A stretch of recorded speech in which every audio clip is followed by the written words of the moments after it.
नमस्कार, मनीषा ब्लॉगमध्ये तुमचे सगळ्यांचे मनापासून खूप खूप स्वागत। खरं तर मी आज खूप खूप खूप आनंदी आहे आणि माझ्या आनंदाचं कारण म्हणजे माझे 10K फॉलोअर्स कंप्लीट झाले। त्या निमित्ताने मी आले आहे माझ्या मामाच्या घरी, माझ्या मामाच्या बंगलोमध्ये। तर आज मी तुम्हाला सुंदर असं माझ्या मामाचं घर दाखवणार आहे। मामाच्या गावाला जाऊया, छान छान झाडे पाहूया। जेव्हा मुलं गावी मामाच्या घरी निघतात ना, तेव्हा सहजपणे हे गाणं ओठांवर येतं आणि खरंच मामाच्या घरचा आनंद हा काही निराळाच असतो। हे आहे माझ्या गावाकडच्या छोट्या मामाचं घर। एक सारखे दिसणारे 3 बंगले, म्हणून या बंगल्याचं नाव शिवकृपा 3 असं इथं गेटवर तुम्ही जेव्हा एंट्री करता तेव्हाच तुम्हाला दिसेल। आणि आतमध्ये सुंदर अशा पायऱ्या आपण जेव्हा चढून जातो तेव्हा गेट आणि आतमधील प्रशस्त असं एक परिसर, तिथे छान एका बाजूला गार्डन, एका बाजूला दगडी असं सुंदर तुळशीचं वृंदावन आपलं मन वेधून घेतो। एका बाजूनी सुंदर असं फुलांचं गार्डन, एक छान मनमोहक असा चाफा आणि त्यावर आलेली थोडीशी पिंकिश अशी ही चाफ्याची फुलं, त्यानंतर विविध फुलांची झाडं आणि उपयुक्त अशी तुळशी वृंदावन, गवती चहा जे आपले रोजच्या वापरातील मोगरा, देवपूजेसाठी रोजची लागणारी फुलझाडं या मामाच्या गार्डनमध्ये आहे आणि तिथे खूप फ्रेश आणि प्रसन्न वाटते। एका सरळ रेषेत एकसारखे दिसणारे हे 3 सेम बंगले आणि आपलं डिझायनर सुद्धा त्याच पद्धतीचं। तर आता आपण घरात एंट्री करूया। जसे आपण पायऱ्या चढून वरती जातो, सुसज्ज असा लाकडी सागवानी दरवाजा आणि जसा आपण दरवाजा खोलतो तर स्वामींचं छान एक नाव श्री स्वामी समर्थ असं लिहिलेलं आहे, कारण माझ्या मामी सुद्धा खूप भक्तिभावाने स्वामींची पूजा करतात। दरवाजात सुंदर असं लक्ष्मीचं पाऊल आणि हे स्वामींचं नाव अगदी मनाला प्रसन्न करून जातं। जेव्हा आपण घरात एंट्री करतो, प्रशस्त असा हॉल इथे तुम्हाला पाहायला मिळतो। आमचे चिमुकले इथे खेळतायत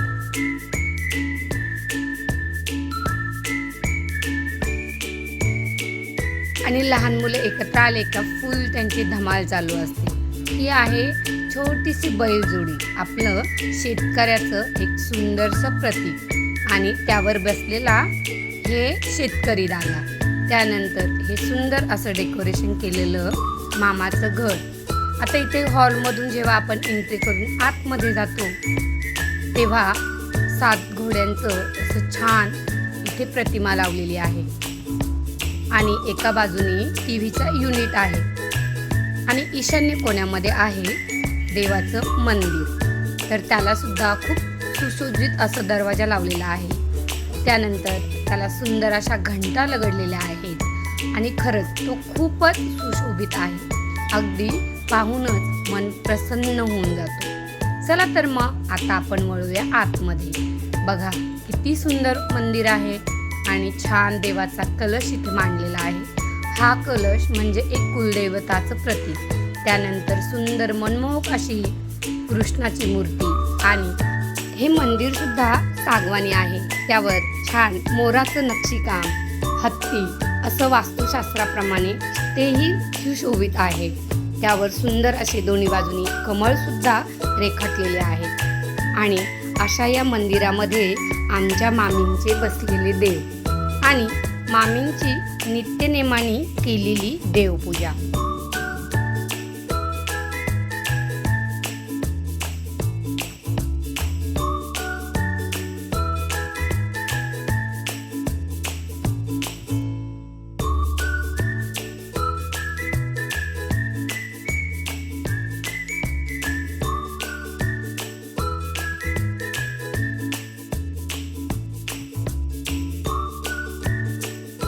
पूजा झाली की घरात कसे प्रसन्न वाटते आणि मस्त आपल्या स्वतःच्या बागेतील ही फुलं, खरंच याचा आनंद तर काही निराळाच आहे। आता मामींनी घरातली दिवाबत्ती आटोपली. त्यानंतर त्या गेल्या परसातील तुळशी मातेला दिवा लावण्यासाठी.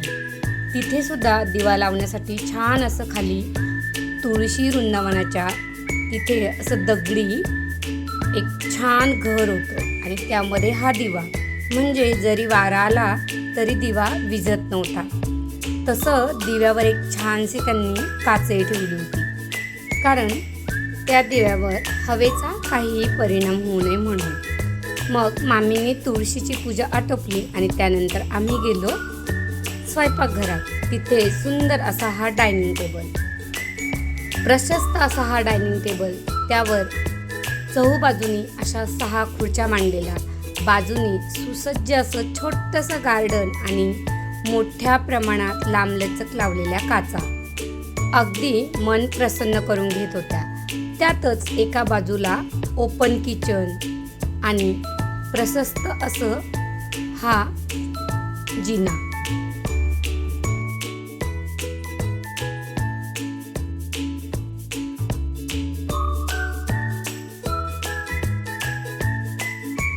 खूप मोठा कार्यक्रम असेल तर बाहेर असा एक एक्स्ट्रा किचन केलेला आहे, म्हणजे घरामध्ये जास्त गडबड गोंधळ होणार नाही त्यासाठी. तो सहसा रोज वापरात येत नाही, अगदी कधीही तरी तो कार्यक्रमासाठी वापरला जातो. स्वयंपाकाचा धूर, स्वयंपाकाची हवा शोषून घेण्यासाठी इथे लावलेली आहे एक चिमणी. त्यानंतर समोरच असं मोठी खिडकी आणि एकदम खुला भाग इथे दिलेला आहे. मोकळं वातावरण आहे. एका बाजूनी काचेची भांडी लावण्यासाठी असं छान काचेचं शोकेस केलेलं आहे. समोरच डायनिंग टेबल आहे, त्यामुळे किचनमधलं जेवण द्यायला अगदी सोयीस्कर पडतं. प्रशस्त असं वरती झुंबर आहे. हे डायनिंग टेबलच्या वरती वरच्या फ्लोअरवर लावलेलं आहे, पण त्याचं जे सुशोभीकरण आहे ते खालपर्यंत खूप सुंदर दिसतं. एका बाजूनी टॉयलेट, बाथरूम, बेसिंग असं सगळं आहे आणि आत गेल्यावर प्रशस्त असा बेडरूम. आता या बेडरूममध्ये कपाट, टॉयलेट, बाथरूम हे सगळं आतमध्ये वेगळा पेज दिलेला आहे, त्यामुळे ते बाहेर काही दिसत नाही. खूप छान सिस्टीम इथे केलेली आहे. आता आपण वरती जाऊन पाहूया. तर जिना तर खरंच मला हा जिना खूप आवडतो आणि तो खूप दिसायलाही सोबर वाटतो. तर जशी मी जिना चढून वरती गेले तर दुसऱ्या फ्लोअरसुद्धा 2 बेडरूम, मधल्या भागात एक ड्रॉइंग रूम आणि तिथे TV युनिट आणि छोटासा सोफा ठेवलेला आहे. त्यानंतर हा मामे भावाचा बेडरूम, याला एक ओपन गॅलरीसुद्धा आहे आणि हा फ्रंट बाजूने आहे. तर सुंदर असं सुशोभीकरण याही रूमचं झालेलं आहे. इथे खिडकीमध्ये खूप सुंदर व्ह्यू दिसतोय. खूप छान ओढणारे कर्टन त्यांनी लावलेत. इथे त्यांचा फॅमिली सुंदर असा पीक लावलेला आहे आणि खरंच खूप छान बेडरूम त्यांनी सजवलेला आहे. आता हे खालून जे आपण झुंबर पाहिलं होतं ते वरती आल्यावर खूप सुंदर दिसतं. खरं तर 2 लेअरमध्ये हे झुंबर आहे आणि लावल्यानंतर त्याचा प्रकाशसुद्धा खूप सुंदर पडतोय. तर पाहू शकता किती छान दिसतंय ते.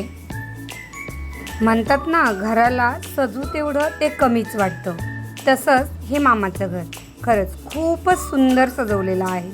इकडे भिंतीवर शंभूराजांची सुंदर अशी फ्रेम लावलेली आहे आणि वरच्या बेडरूमच्या समोरच्या पोर्समधून दिसणारं हा मामाच्या घराच्या समोरचा सुंदर व्ह्यू.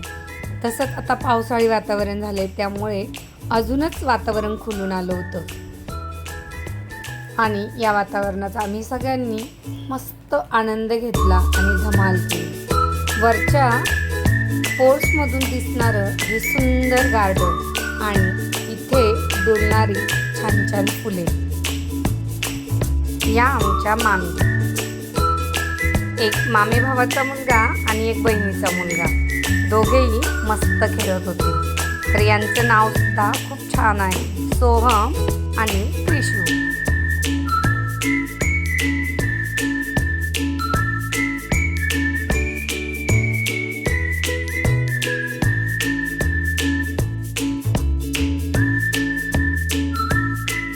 चला आता भेटूया मामा भावाची बायको म्हणजे नात्यानी माझी बहीण. हाय प्रज्ञा. सोन्याचा चालू आहे योगा टाइम. व्यायाम चालू आहे. किती वेळ एक्सरसाइज करते रोज? हा, मला आत्ता समजलं तुझं फिगरचं राम.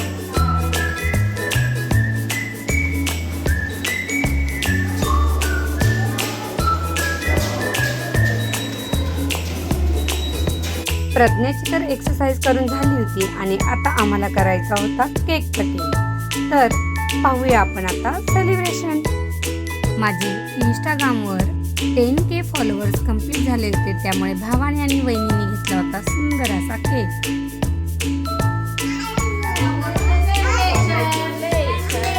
Celebration, congratulations, celebration.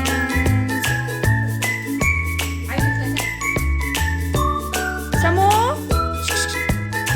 हाय कर, हाय.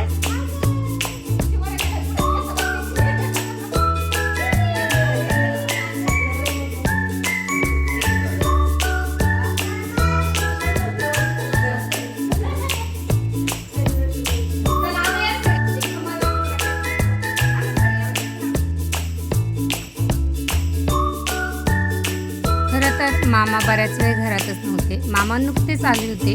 तर हे माझे मामा. आणि मग केक कटिंग झाला. आम्ही सगळ्यांनी असे छान छान फोटो काढले. हे माझे मामा आणि मामी, सगळ्यात छोटे मामा. सांगायला खूप आनंद वाटतो की मला 4 मामा आहेत. आणि पुढच्या वेळेस मी तुम्हाला माझ्या मळ्यातल्या मामांची भेट करून देईन. खरंच आमचे 4ही मामा खूप छान आहेत आणि आम्हाला ते खूप जीव लावतात. असे मामा मिळायला सुद्धा नशीबच लागतं आणि ते नशीब आम्हा सगळ्या भावंडांना मिळालं. म्हणजे आम्ही 3 आणि मावशीचे 2 असे आम्ही 5 भावंड. केक कटिंग झालं, सेलिब्रेशन केलं आणि लहानग्यांबरोबर मस्ती झाली. 10K followers. त्यानंतर थोडेसे फोटोशूट केले, गप्पाही झाल्या आणि मनमुराद असा आनंदही घेतला.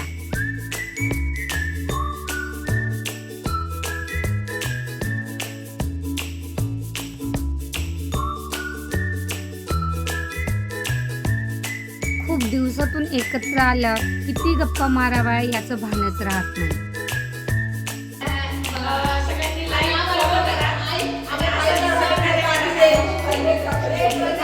माझ्या मामाच्या घरचा हा ब्लॉग तुम्हाला कसा वाटलाय कमेंट करून नक्की सांगा. आवडला असेल तर लाईक, शेअर आणि सबस्क्राईब करा. धन्यवाद.